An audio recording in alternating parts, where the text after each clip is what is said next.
Hi, and welcome back to my Physics Online video lecture series. Today's video, we're going to be talking a little bit about standing waves and resonance. This is from an algebra-based physics perspective. However, if you are trying to do a physics based on calculus class, like a university physics or what have you, then much of the discussion that I'm having in this video is also pertinent to you.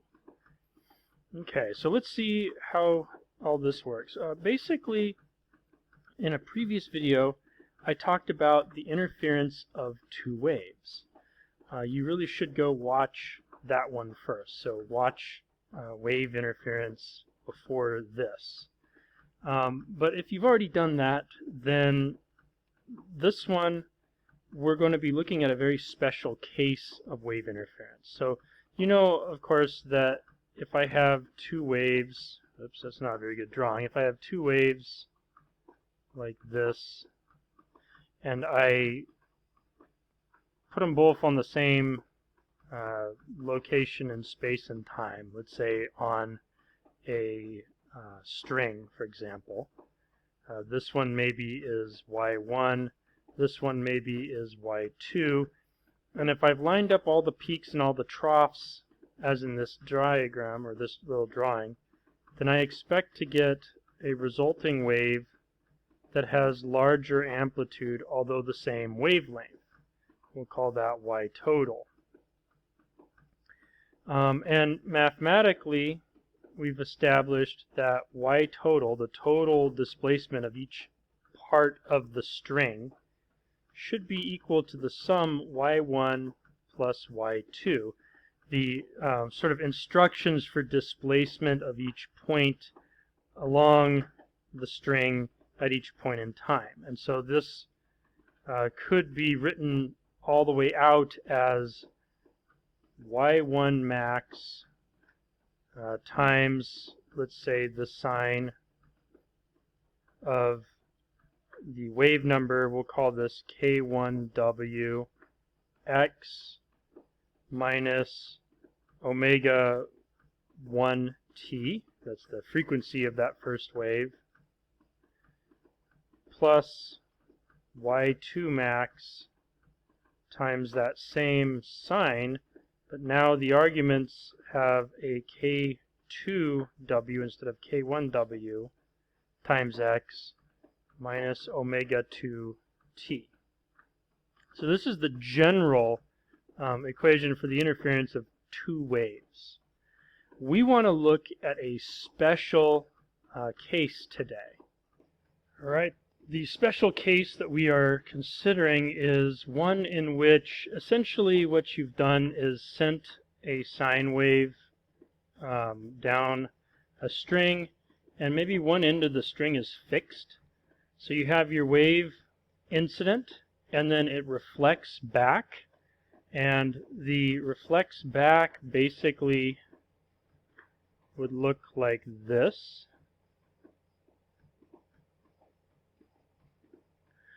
And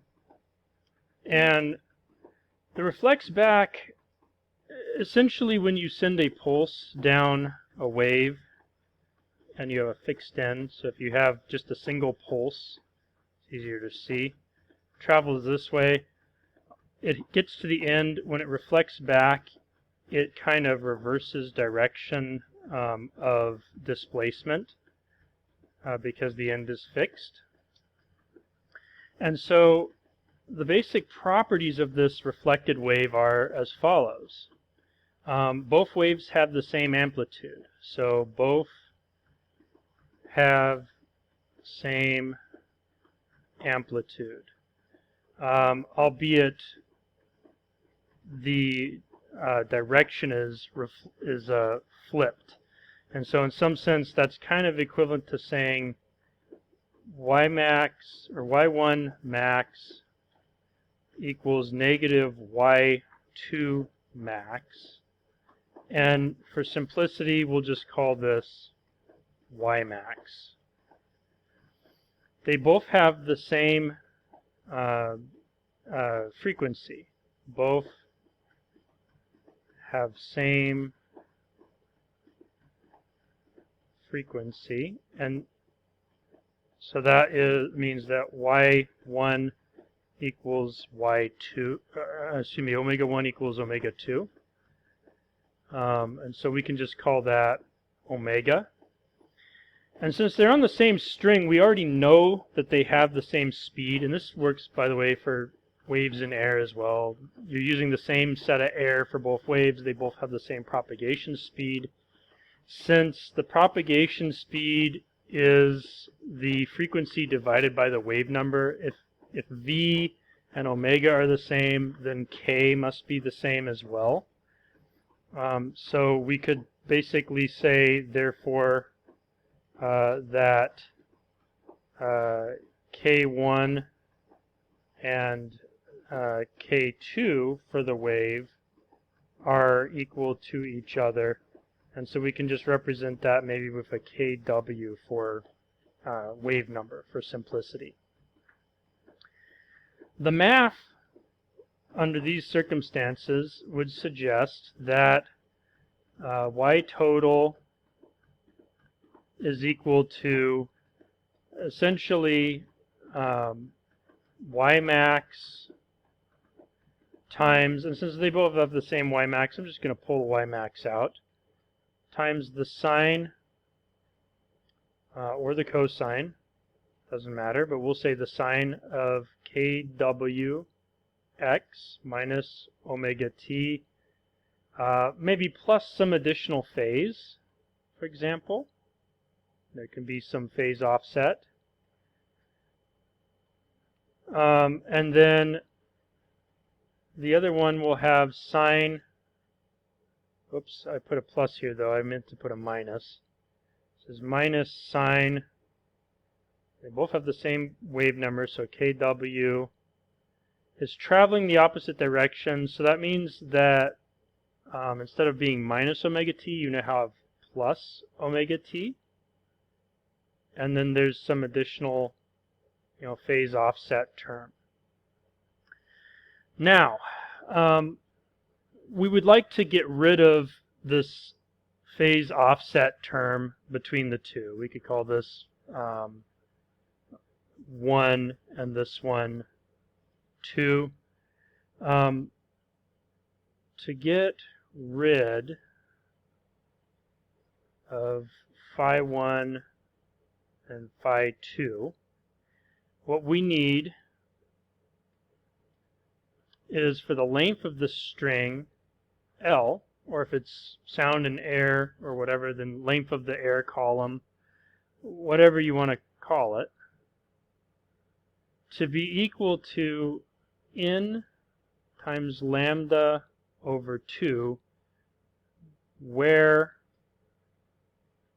n is equal to 1, 2, 3, 4, basically any integer.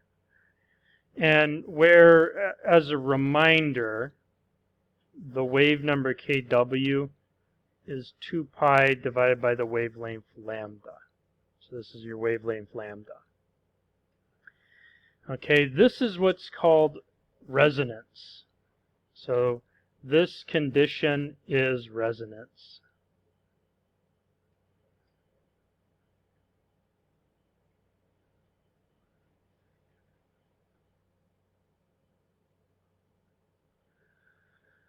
Okay, and so basically what you end up with is y total is equal to y max times the sine of kwx minus omega t, subtract the sine of kwx plus omega t. Okay, now what we want to do is a little bit of trig identity. So what I'm going to do here is I'm going to actually copy this equation for the next slide. Oops. I'll put it in right here. Put all this up here. And I'm going to say, this entire thing is basically like the phase, the overall phase of this first wave. And so I'm just going to substitute an alpha for that. And this is the overall phase of the second wave, beta. And what we want to do is invoke a trig ID. Basically, you use a trigonometry identity.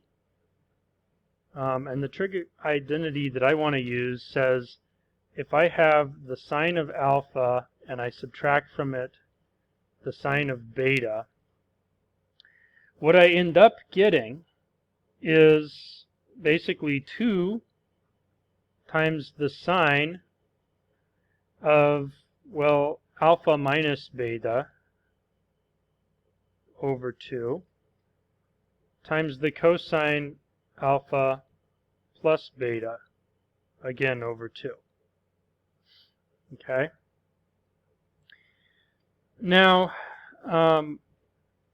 basically what we do with that is we note that alpha was kwx minus omega t. So alpha minus beta would be kwx minus omega t, all minus kwx plus omega t. And so this ends up just looking like negative of 2 omega t. So this first term right here is going to be sine of 2 omega t over 2. Alpha plus beta, on the other hand, would be kwx minus omega t plus kwx plus omega t. So I have a minus and I've got a plus. Those two terms will cancel, and I'm just left with the first term for each. So this is 2 kwx. And so this cosine term is 2 kwx over 2, or just kwx. And so my overall wave, y total, for this, just ends up equaling 2 times the y maximum times the cosine of kwx times the sine of omega t. And you may be protesting there should be a minus sign here. That's fine. We could put the minus sign here, but it's just a difference of phase in some sense. So you really could drop that minus sign, and it's sort of equivalent to starting your timer at a different time in the phase, in the cycle. Whoops. So I'm going to drop the minus sign because I want to explain what each of these terms is doing. So y total is 2 times y max times cosine kwx times sine omega t. Alright, the fact that we no longer have a kwx minus or plus an omega t means we no longer really have a traveling wave. Instead, what we have is what's called a standing wave. So let's put a little box around this. This is the equation for a standing wave. Standing wave. And what each of these terms is doing, this is your amplitude. It's twice the original amplitude. This is called the envelope. It basically is telling you what every point in the string has as a maximum value.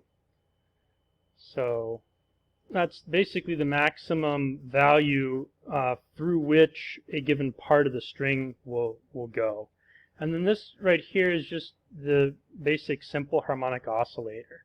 So what this thing will look like is this. This is basically a series of snapshots in time. So some parts have big motions, some parts are fixed. These are called antinodes and nodes. The antinodes move quite a bit in time, the nodes remain stationary. And that's it.